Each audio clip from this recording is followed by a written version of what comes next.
हमारे देश के माननीय प्रधानमंत्री नरेंद्र मोदी जी कहते हैं कि डिजिटल इंडिया, लेकिन आज हमारे गांव में शिक्षा के क्षेत्र में हमारा अलीराजपुर क्षेत्र की स्कूल हैं जो आप देख सकते हो। इसमें पढ़ने का जो ब्लैक बोर्ड आता है वो किस तरह से यहाँ के टीचर लोग बेचारे मैनेज कर पा रहे हैं। यहाँ की सुविधाएं की कमी है, यहाँ बच्चे कैसे बैठ पा रहे हैं। देखो आप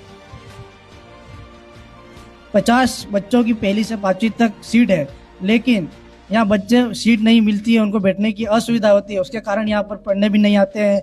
माँ बाप को बेचारे जाके शिकायत करते हैं कि हमको वहाँ पर बाथरूम की सुविधा नहीं है। बाथरूम करने जाते हैं तो कहाँ जाए, खुले में तो शौच कर नहीं सकते। हमारे प्रधानमंत्री जी कहते हैं कि स्वच्छता को आगे बढ़ाई जाए, लेकिन कैसे आगे बढ़ाएंगे? आप एक स्वच्छता अभियान चला रहे हो, शौचालय हर घर शौचालय बना रहे हो, लेकिन एक स्कूल में क्यों नहीं?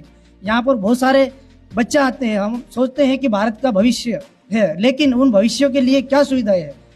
हम देखते हैं कि बड़े बड़े नेता गण, विधायक गण, मंत्री गण, सांसद है, जितने भी प्रतिनिधि एवं शासन बड़े बड़े वादे में बातें करते हैं, लेकिन उनके लिए सुविधा क्या है? सुविधा कुछ नहीं है। यहाँ के हम सर से ही बात करेंगे, सर को क्या दिक्कत से ज़्यादा बच्चे आएंगे तो मैं एक तो घूम नहीं सकता हूँ, और इनको भी एक जो पढ़ाना अलग अलग कक्षा वाइज नहीं बैठा सकते हैं।